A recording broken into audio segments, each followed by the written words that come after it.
to have you back. If you're just joining us, this is Firecrackers, and the topic we have at hand is acceptance of GMO food and food insecurity. Well, we know that in Nigeria, food insecurity is something that we are all currently battling, although this is debatable because some sides will say that we have enough food, some would say that we do have food, but it is just too expensive and something must be done about it.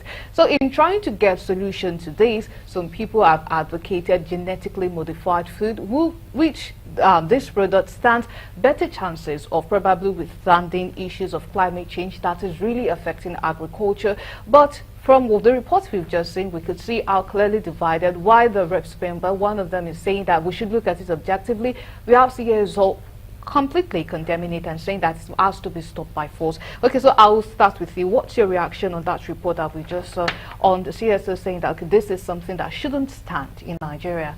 With all due respect, I think that they don't know what they're talking about because they're approaching the problem from the wrong angle. Everything that they've said has been encapsulated as a policy issue, a regulation issue. So if you say it contains too much of this product or that other product that could be harmful to people, then you regulate what would be the ideal one that wouldn't be harmful, to people. You ask for more rigorous testing, which is what we compel big pharma to do. So for me, I think it's this should be a question not of banning, as it were, saying no, we're rejecting, it's not coming to this country. It should be more a question of, okay, so what regulations are in place? What are the standards? What are the policies that are guiding these GMOs? I mean, what can be imported into Nigeria and what cannot be? We must be mindful of the fact that there's food insecurity, and it's not a Nigerian problem, it's a global problem. In fact, those were some of the things that led to the creation of GMOs. So have we solved the food insecurity problem? No, we have not. We're still quite far behind. So this actually helps us to bridge. Population has been growing at a steady rate over time, and utilization of the earth has been really on the skill side. Before, in agri practices, you could leave a place fallow and then you move to another one, and after it regenerates itself. Now we have to use fertilizer to stimulate some of those things. So really, we've been in this position. Fertilizers and GMOs basically just crossed the boundary and created a product without going through the process of planting and the rest of it. But we've been through this business. Improve regulation, improve testing, improve the process and policies that guide it. You cannot say you don't have a solution to a problem, but which is food insecurity. But because the solution you have right now has some limitations, you discard it. Then what happens? The whole politicizing of the matter is one of the issues that we have as people, and a lot of developing economies have. Some people use the advantage to politicize small things rather than look at the big picture and say how it will benefit us down the line. We have to augment our own harvest. We have to augment what we produce. We don't have enough. You were talking about prices now. If we had enough, prices would crash. It's simple economics, right? But we don't have enough to feed. We have infrastructure deficit, right? We can't preserve most of what we even produce. So we have a lot of issues. In the interim, while we're trying to fix those issues, shouldn't we eat?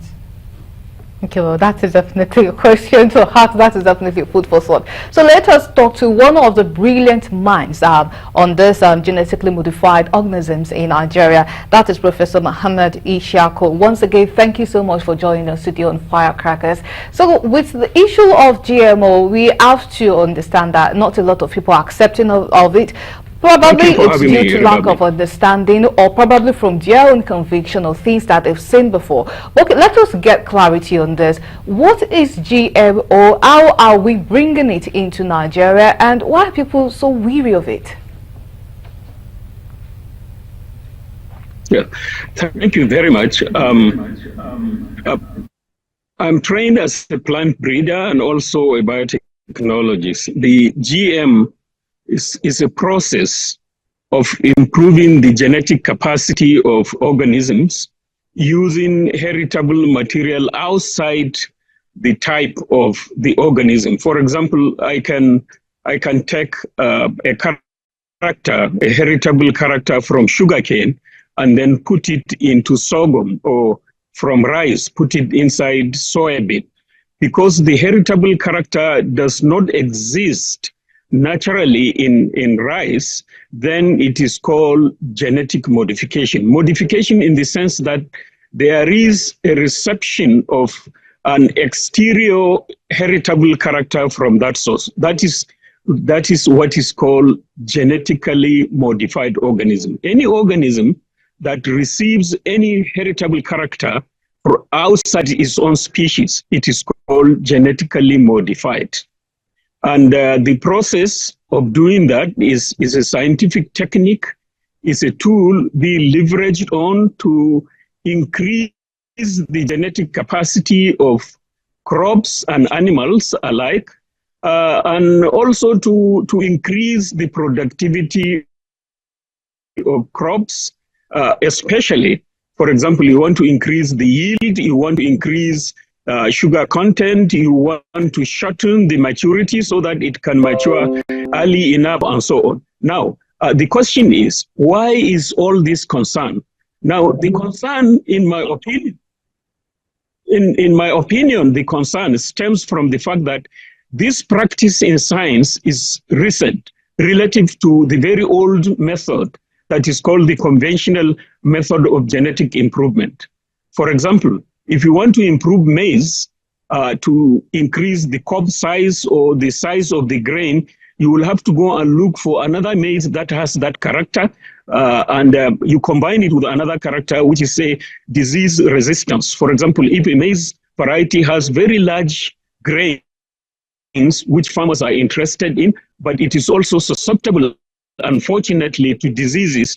So you have to go and look for another maize strain to combine them in marriage, and then you select for those that combine disease resistance and then grain size. That has been the practice for over 150 years or so.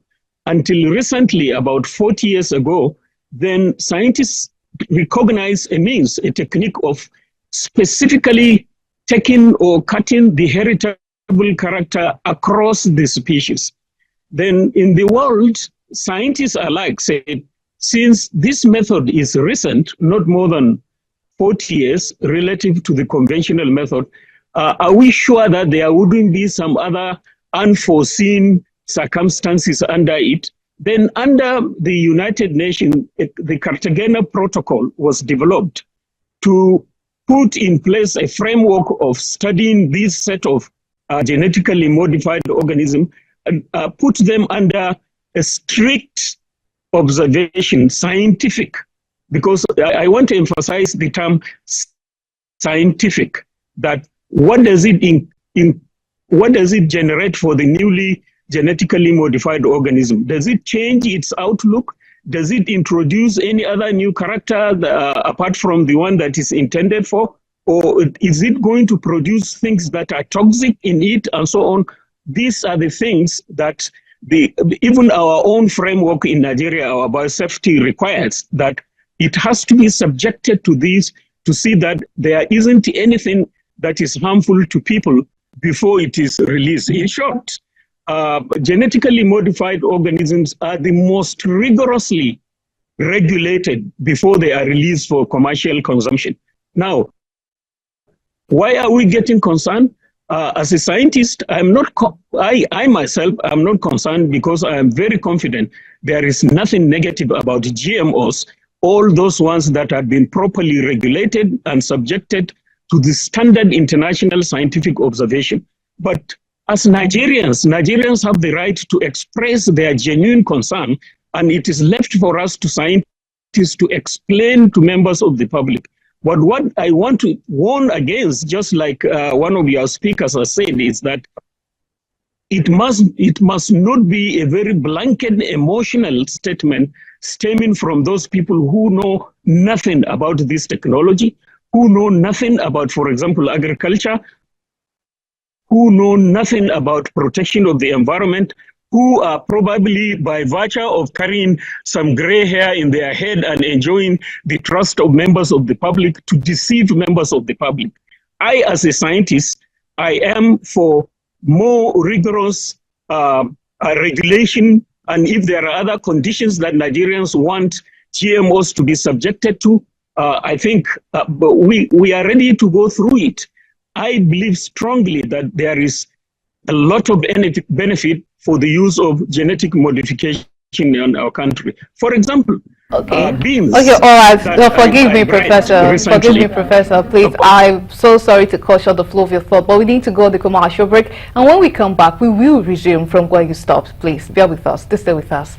This is Firecrackers, and we are talking about acceptance of GMO and food insecurity in Nigeria. And we also are joining us Professor Mohammed Ishaq, a plant breeder and biotechnologist. Thank you so much for staying with us, Professor. So like you were saying before we went on our commercial break, if we look at part of the reasons that some Nigerians are probably worried about this issue of GMO, because for example, you mentioned probably taking some characteristics from sugarcane, adding it to rice and things like that. It's something that seems magical if we want to look at it or in a plain way. It seems magical, and then people are worried about some of the consequences in this, that perhaps, you know, whenever people think about damage or poisoning, it's not something you eat and then maybe you start convulsing, you start shaking, and then there's instant death. But what about the slower ones that probably some, like one of the arguments that part of this year, so people mentioned, they mentioned the issue of cancer. Cancer is something, it's not just something that, you know, just happens magically like that, something that grows over time. So could you perhaps explain to us why there should not be any need to worry, why taking characteristics from one plant, adding it to another, why it's safe and it's nothing we have to worry about? Yes, but people should not get worried, because first of all, I want to start by myself. I am a Nigerian. I eat what is grown in Nigeria here.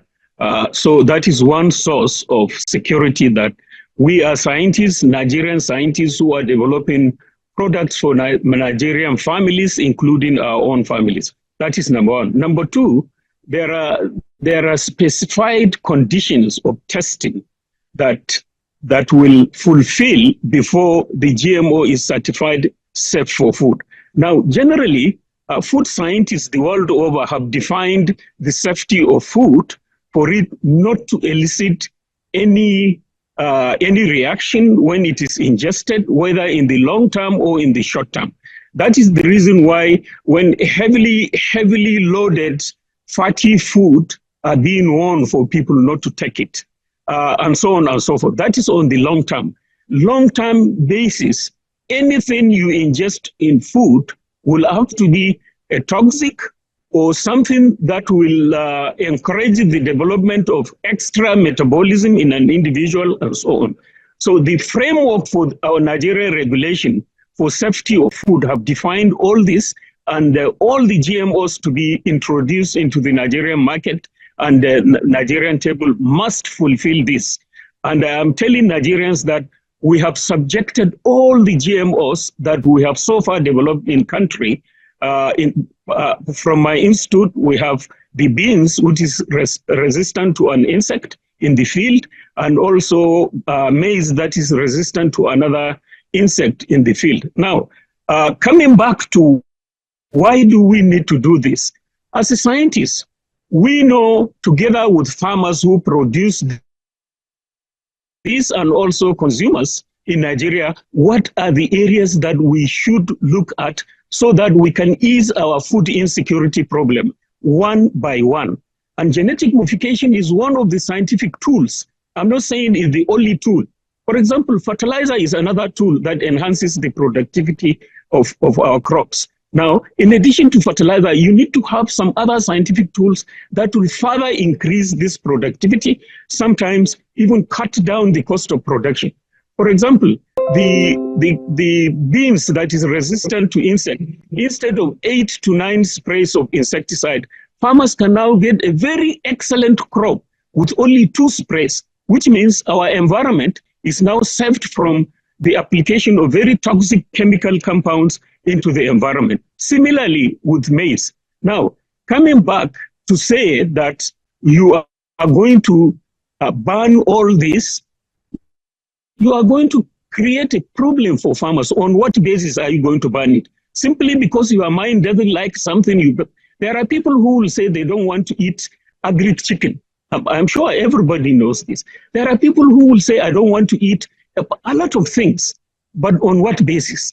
Is it based on scientific facts? No. No GMO has ever been shown to be associated with the development of cancer anywhere in the world. There are some very mischievous individuals who are very shameless, who just want to derive some joy in deceiving Nigerians and deceiving others also.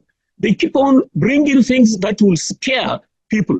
Scaremonger is not a technique that should any sincere citizen should introduce. It's like banditry.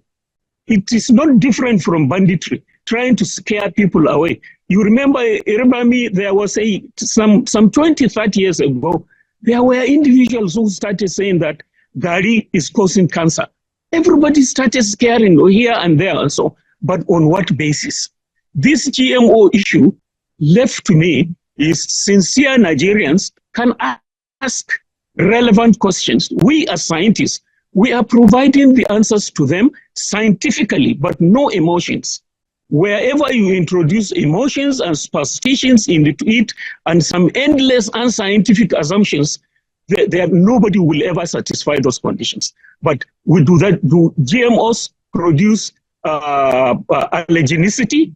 Do they contain any toxin different from their conventional counterpart? Or are they, in terms of nutrition, are they any less nutritious? Or are they toxic and so on? These crops are there in the open and people can wait. And I'm just wondering what kind of individuals are these people? With their age, they are not afraid of telling lies before public fora, anywhere, but very unscientific thing. Many of them don't know anything about agriculture or science or anything, but they find it very easy to bring about things that do not even exist anywhere in the world, in the scientific world. But for genuine Nigerians, I want to emphasize again that whatever concern, whether government or private individuals have concerning genetically modified crops or foods, they should raise it up. We can discuss scientifically, and we will prove to them that those are not anything to get concerned about. This reaction from Nigerians is not any different from the concerns I imagine that was expressed when aircrafts were introduced for the first time, or transatlantic flight across the Atlantic for the first time. People will have some fear that this science is new, relatively new. Are you sure it cannot be associated with something that will be problematic? Now, if you say something is safe, there are parameters of safety. If you say something is unsafe, you use those same parameters to gauge whether it is safe or not safe. But our Nigerian framework of biosafety, as I know it, has all the provisions to make sure that these things are not toxic, they don't cause any harm to Nigerian people, just like we live together with our families and feed on this type of products. Now, how do they come into the country if there are any others? Now, let me say here, as far as I know, I'm not standing in for the regulatory agency, but there is no any GM crop that was introduced apart from cowpea, which is beans, maize, and then cotton, which is being grown. Any other thing, to the best of my knowledge, there is no GM material in this country. So people go about and make very wild claims. And for God's sake, don't they pity Nigerians? Don't they feel that they are deceiving Nigerians? Don't they feel that they are just constituting themselves into another form of bandits for the Nigerian society? I think they should sit down as Nigerians and be sincere for once and restrict this to the specific scientific realms. We have problem in our agriculture, and we must leverage on scientific tools to improve the productivity of our crops. Our population is growing. Food prices are just soaring up all the time. If we don't increase our productivity, harnessing scientific tools, I tell you, we are going to submit ourselves to the market of other agriculture who will be making money on us, whether we like it or not. And this is what these elements want. They want to take us back to the days when we climb on donkeys and will not ride in cars and so on. That's the kind of thing they are trying to promote. And I don't know. Okay, all right, Professor. You know, talking about the issue of money, part of the things that people worry about is this issue of making profit at the expense of health of the people. Because if I'm to cite an example of one that is actually very popular now, this issue of wheat production, like back in the days, our wheat plant was is not what is obtainable now. We have hybrid wheat that is generating far more produce than what it used to be. But there's also, we have scientific research coming up now to say that these modified wheat that is giving us so much yield, part of the things that are in it is also increasing the glycemic index of wheat, which is not so good for people with diabetes, because wheat is part of the things that is recommended as alternative for people who have diabetes. So could there be fear of these two for, okay, the one that is very popular now, or the ones a lot of Nigerians are afraid of, is the one of this maize, not even maize alone, of all other spectrum of food that they might want to introduce genetic modification to. So this issue that is with wheat, could we also have that same issues too with food that should be genetically modified in Nigeria? Yeah, thank you very much. You see, genetic modification is targeted to only that trait for which the improvement is targeted. And by the way, we do not have genetically modified wheat in this country, to say the least. Now, when you modify wheat, there's a difference between increased productivity. So genetic modification may not necessarily be targeting per se productivity. It may target disease resistance, it may target insect resistance, and so on. Through the resistance, then the farmer will harvest more because the disease and the insect will not attack it. Now, wheat that is hybrid is definitely going to produce more than a conventional wheat. Hybrid is not genetically modified thing. Now, coming back to glycemic index is the ability for digested food to release its sugar into the blood per unit time, per unit gram of the food ingested. Now, I don't think if the glycemic index of wheat has been increased by or lowered by anybody, to the best of my knowledge, in this country. Now, people have, without knowing the science of food, have been fed with certain perceptions. What our society need to know is we need to have a more scientifically informed society so that these unscrupulous individuals don't come around to do probably their own bidding or somebody's bidding to scare people unnecessarily. Now, whatever it is, wheat has one of the lowest glycemic index, for anybody to know. Now, coming to the maize was engineered to resist against fall armyworm and stem borers.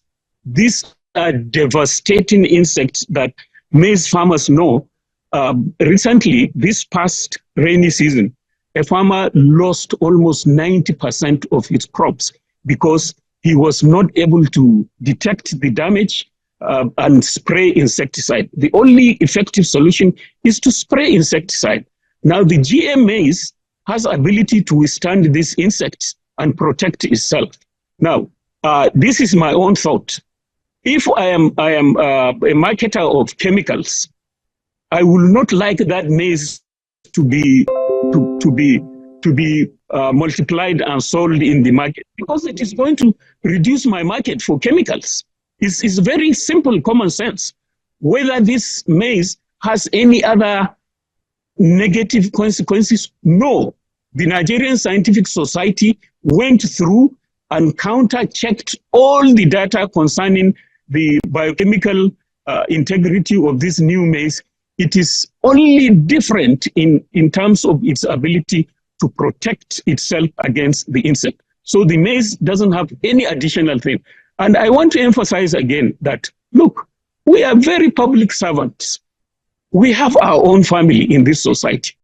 We eat from the same pot as everybody. Now, why will I come and allow anything that will introduce any harm, no matter how small it is, to something that will eventually come round and affect my own family? Now, those people who are talking about all the things they are claiming, what is their level of knowledge? I heard one of the guys who is saying he is a researcher, and what are you researching? This area, Iribami, I'm telling you, this is an area of science that requires specialization. Even among doctors, there are those who specialize in kidney, those who specialize in lungs, no single doctor who will come and stand up and say he knows everything. It's not true. This is an area that not many life scientists have understood how it works, but we are leveraging on our own sincerity and our own oath of office to ensure that we do that which is right. And I'm reassuring Nigerians that we are Nigerian scientists, and any day we are not going to do anything that we will compromise the sovereignty, either food sovereignty of our country or the safety, the food safety of our own people. But we will do all we can to ensure that we ameliorate the year-old food insecurity in this country by removing the difficulties of our farmers in terms of their ability to cultivate crops economically and profitably, so that they will make money and then food will become cheaper in our country. Okay, all right. We thank you so much for being with us on Firecrackers today. It has been very enlightening, and I hope that Nigerians who are listening to this will perhaps have a change of mind, because we have to agree that it is very difficult to identify one thought when we are always being bombarded by thoughts of other people that we are consciously absorbed to be our own. We thank you so much for being with us today on Firecrackers. It has been a pleasure. Thank you. Thank you for having me. Any day. Thank you. That's our Professor Mohammed Ishaq, a plant breeder and biotechnologist. Now,